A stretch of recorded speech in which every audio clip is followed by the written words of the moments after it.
बिस्मिल्लाहिर्रहमानिर्रहीम। नाज़रीन अस्सलाम वालेकुम। आप देख रहे हैं आतिफ़ आरिफ ऑफिशियल। नाज़रीन आज हम बात करेंगे, एक तो जन जी हो जाए तैयार, आसिफ अली जरदारी क्यों नाराज़, और इसके अलावा धोखा किसको, और पीटीआई फिर से दोबारा से एक होना शुरू हो गई, और आबनाए हुर्मुज़ की मुकम्मल बंदिश के हवाले से नई मतदाद खबरें, ट्रंप के नए हमलों का हुक्म, और ऑयल टैंकर पर हमला किस तरह हुआ, वो इस पर बात करेंगे। सबसे पहले बात करेंगे कि जन जी जो है वो हो जाए तैयार, क्योंकि सेनेटर जो मुश्ताक हैं उन्होंने कॉल दे दी है। उन्होंने अपने ट्विटर पैगाम में कहा है, प्यारे जन जी तैयारी पकड़ लो, अब रावला कोर्ट पर जाकर रुकेंगे।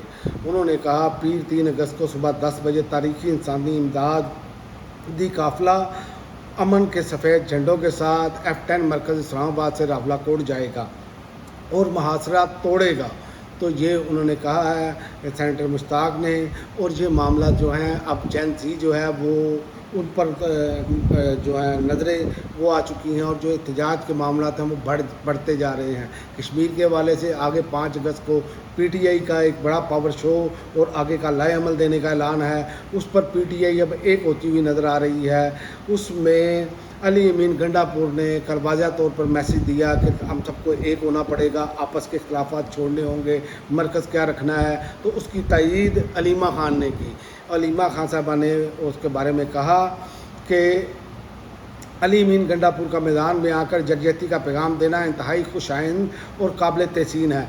उन्होंने बिल्कुल सच कहा, खुदा के लिए मुत्तहिद हो जाओ, तुम मजबूत होगे तो तुम्हारा दुश्मन कमज़ोर हो जाएगा, और अगर इसमें उलझे रहे तो दुश्मन ताकतवर होगा। इमरान खान के नज़रिए और इसकी जद्दोजहद को कामयाबी तक पहुँचाने के लिए तमाम साथियों का एक पेज पर होना लाजमी है। आइए अपने तहफ़्फ़ुज़ात भूल कर एक हो जाएँ, ये अलीमा खान ने भी कहा। यही बात अली अमीन गंडापुर ने भी की। और अब बहुत सारे जो पीटीआई के लोग हैं वो क़यादत कह रही है, ये खुशाइंद बात है कि अगर आप एक होंगे तो आप अपने लीडर के नज़रिए पर चल सकेंगे, अपना एक मकसद है उसको हासिल करेंगे। वरना अगर आप आपस के इख्तिलाफ़ात का शिकार हो जाएंगे तो फिर दास्तान ना रहेगी। दास्तानों तक इमरान खान का नज़रिया तो ज़िंदा रहेगा, लेकिन फिर आपका सियासी मामला जो हैं वो तारीख के कूड़ेदान में चले जाएंगे। और दूसरा कि धोखे में मत आएँ। धोखा किसको दिया जा रहा है, धोखा कौन को दिया जा रहा है। आपने देखा होगा कि जब से ये पीटीआई की मुहिम और आज़ाद कश्मीर में जो मामला चल रहे हैं और मुख्तलिफ तबकात जो हैं अब अपने हकूक़ के लिए उठ रहे हैं, उस पर अब नूरा कुश्ती शुरू हो गई है कि वज़ीर दाखिला और नून लीग के वज़रा की बाहमी जो नोक झोंक है वो शुरू हो चुकी है। ये एक सस्ता ड्रामा नज़र आ रहा है कि भाई दोनों तो निज़ाम के बेनिफिशरी हैं, दोनों ने मज़े लूटे हैं। अब कह रहे हैं निज़ाम फ़लाप हो चुका है। भाई पिछले 5 साल से ये निज़ाम फ़लाप था। जब ये आया था, जब आप जबर के ज़रिए आएंगे, अवाम के मर्ज़ी के बगैर आएंगे, जिनको अवाम ने मुंतखब किया उनको आप छोड़ देंगे तो अवाम तो आपका साथ नहीं देगी। तो ये अवाम को जो है इन्होंने धोखा देने के लिए ये सारा कुछ किया है, ताकि 5 अगस्त से जो पेशावर में जलसा है और आगे का लाए अमल है, इससे हुक्मरान तबका जो है वो इस टाइम खौफजदा है, जो इस निज़ाम के बेनिफिशरी हैं। लिहाजा पीटीआई को और कौम को इनकी चाल को समझना चाहिए और ये देखना चाहिए करने क्या जा रहे हैं, और अपनी तमाम तर तवज्जो जो है वो पेशावर जलसे और आइंदा के लाए अमल पर रखें और इत्तेहाद का मुजाहरा जो है ये करें। और इत्तेहाद, आपका इत्तेहाद इनके लिए खौफ की अलामत है। और दूसरा, आसिफ अली जरदारी साहब का मैंने जिक्र किया कि वो ऐसे लग रहा है जैसे नाराज़ हैं। तो नए जंजों की असम्बलियाँ जो हैं वाने सदर में अभी तक फंसी हुई हैं, और 20 और 21 जुलाई को जुडिशल कमीशन ने इस्लामाबाद, लाहौर, सिंध और बलोचिस्तान हाई कोर्ट में कोई 19 नए जजेस तैनात किए थे। 1 अगस्त हो चुकी है, नोटिफिकेशन अभी तक तो नहीं आया। तो बात यह है कि जरदारी साहब ऐसे लग रहा है जैसे नाराज़ लग रहे हैं, और इतलात ये भी हैं कि पीपी के नामजद कुछ नाम रह गए हैं, लिहाजा कुछ ले दे का मामला चल रहा है। इतनी सख्त इनमें है नहीं, चूँकि ये सारे फार्म 47 पे आए हैं, कुछ हासिल करना चाह रहे हैं, कुछ थोड़ा तो भाईजन दे दियो, सानू कुछ और दे दियो, तो ये वाला मामला नज़र आ रहा है। और अब आते हैं कि इंटरनेशनल मामला पर आबनाए हुर्मुज़ की जो मुकम्मल बंदिश के हवाले से अब खबरें चल रही हैं। तो अमरीकी समुद्री नाकाबंदी بندی سے آبنۂ ہرمز اور دیگر آبی گزرگاہوں کو مکمل بندش کا خطرہ ہے۔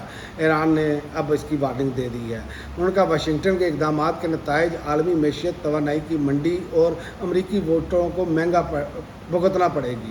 امریکی سمندری ناکہ بندی سے آبنۂ ہرمز اور دیگر آبی گزرگاہوں کی مکمل بندش کا خطرہ ہے۔ انہوں نے کہا ایران نے خبردار کیا ہے کہ اگر امریکہ کی جانب سے بحری ناکہ بندی اس طرح جاری رہی تو دیگر بحری راستے بھی مکمل بندش کا شکار ہو سکتے ہیں۔ تو صورتحال آپ کے سامنے ہے کہ ہر حوالے سے وہ خراب ہوتی چلی جا رہی ہے۔ امریکہ کی بندش کی وجہ سے ایران پھر باقی بھی سارے معاملات جو ہے وہ بند کرنے جا رہا ہے، ایسے لگ رہا ہے۔ اور دوسرا، آبنۂ ہرمز کے حوالے سے امریکی سینٹ کام نے کہا کہ آبنۂ ہرمز جو ہے بدستور کھلی ہوئی ہے۔ ایرانی دعوے جھوٹے ہیں، امریکی سینٹ کام نے یہ کہا ہے، لیکن بات یہ ہے کہ صورتحال یہ ہے کہ مکمل نہیں کھلی ہوئی۔ ایران کی مرضی سے وہاں سے جہاز گزرتے ہیں، اس کے علاوہ گزر نہیں پا رہے۔ اور عمان کے قریب آئل ٹینکر پر نامعلوم میزائل حملہ ہوا ہے۔ یو کے کی میری ٹائم ٹریڈ آپریشنز نے اطلاع دی ہے کہ عمان کے ساحل پر ایک ٹینکر کو نامعلوم نے نشانہ بنایا ہے، جس سے اس کے انجن روم کو نقصان پہنچا ہے۔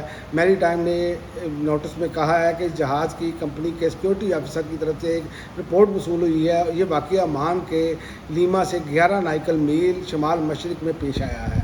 اور دوسرا، ایران نے ایک تو واضح طور پر 2 ٹوک انتباہ جاری کیا ہے امریکہ اور اسرائیل کو۔ ایران نے کہا ہے کہ حملوں کے نتائج بھگتنا پڑیں گے کیونکہ اگلے 24 گھنٹوں میں ایران پر حملوں کا پروگرام ہے۔ تو ایران نے امریکہ اور اسرائیل کو اہم انفراسٹرکچر پر ممکنہ حملوں کے حوالے سے سخت خبردار کرتے ہوئے کہا کہ کسی بھی جارحیت کے نتائج بھگتنا پڑیں گے۔ ایران کے خاتم الانبیاء کے بریگیڈ کے اعلیٰ کمانڈر میجر جنرل علی نے کہا کہ جارحیت کر کے بچ نکلنے کا دور اب ختم ہو چکا ہے۔ تو انہوں نے کہا غلط اندازوں پر مبنی کسی بھی کارروائی کا بھرپور جواب دیا جائے گا۔ اور یہ آج کی خبر ہے کہ ٹرمپ نے امریکی فوج کو ایران پر نئے حملوں کا حکم دے دیا ہے۔ یہ امریکی اخبار کا بھی دعویٰ ہے۔ امریکی اخبار وال اسٹریٹ جرنل نے دعویٰ کیا ہے کہ امریکی صدر ڈونلڈ ٹرمپ نے امریکی فوج کو ایران پر تازہ حملوں کا حکم دیا ہے۔ امریکی میڈیا رپورٹس کے مطابق امریکہ اور اسرائیل مشترکہ طور پر ایران کی توانائی تنصیبات کو نشانہ بنانے کی منصوبہ بندی کر رہے ہیں، اور یہ حملے بھی اسی ہفتے کے دوران کیے جائیں گے جو ہفتہ اختتام پذیر ہے، یعنی کہ آج سنڈے کا دن ہے، اس میں چانسز ہیں۔ تو ایران نے بھی مکمل تیاری کی ہوئی ہے۔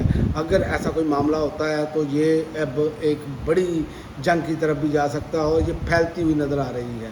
دیکھتے ہیں آئندہ آنے والے دنوں میں کیا ہوتا ہے، لیکن فی الحال جو صورتحال ہے وہ یہی لگ رہی ہے کہ یہ معاملات آگے بڑھیں گے، یہ کشیدگی بڑھے گی۔ اب تک کے لیے ناظرین اتنا ہی، اگلی ویڈیو تک اجازت دیں۔ اللہ حافظ۔